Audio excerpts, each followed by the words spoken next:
নমস্কার বন্ধুরা, আশা করি আপনারা খুব ভালো আছেন।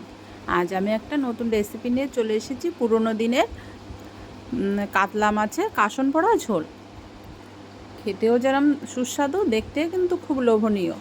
তার জন্য শুকনো খোলায় আমি নিয়েছি সর্ষে, 2 চামচ মতো সর্ষে দিয়েছি আমি। একটু দেখো বুদবুদ করে একটু ভাজা হলে আমি সর্ষেগুলো নামিয়ে নেব। এই যে সর্ষেগুলো আমার ভাজা হয়ে গেছে, সর্ষেগুলো আমি নামিয়ে নেব। তোমরা চাইলে কিন্তু কালো সর্ষেও দিতে পারো।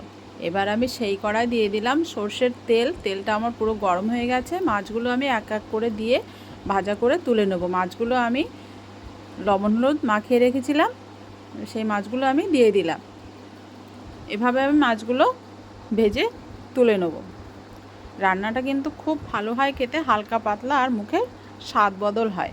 একঘেয়ে মাছের ঝোল খেতে খেতে তখন এই একটু অন্যরকম খেলে গালের একটু স্বাদ বদল হয়। তো মাছগুলো দেখো আমার ভাজা হয়ে গেছে, খুব বেশি ভাজবো না। মাছের কালারটা কিন্তু খুব সুন্দর হয়েছে। মাছটা আমি এভাবে আস্তে আস্তে করে নামিয়ে নেব। মাছগুলো এভাবে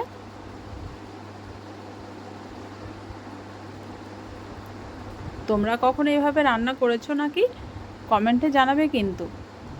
এবার আমি সেই তেলেই আমি দিয়ে দিলাম ছোট্ট একটা চামচের 1 চামচ কালো জিরে।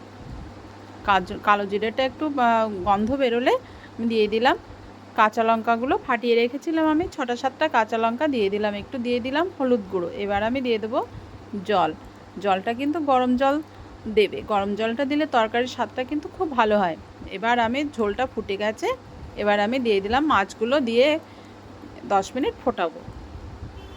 ব্যাস, মাছগুলো দিয়ে 10 মিনিট ফুটিয়ে নিয়েছি। এবার আমি দিয়ে দিলাম স্বাদ মতন নুন। এবার একটু নেড়ে চেড়ে এবার আমি দিয়ে দেবো যে সর্ষেটা আমি গুঁড়ো করে রেখেছিলাম, সেই সর্ষেটা আমি দিয়ে দিচ্ছি। এখানে আমি ছোটো চামচের 3 চামচ মতন সর্ষে গুঁড়ো দিয়ে দিলাম। দেখতে কিন্তু খুব সুন্দর হয়েছে, খেতেও খুব দারুণ হয়েছে।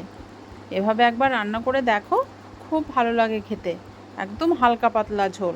এবার আমি দিয়ে দিলাম ধনেপাতা কুচি। তোমরা চাইলে, তোমরা যদি খাও ধনেপাতা তাহলে দেবে, না হলে দেওয়ার দরকার নেই। তোমরা এভাবে কিন্তু একবার ট্রাই করো, আর কমেন্টে জানিও আমার তরকারিটা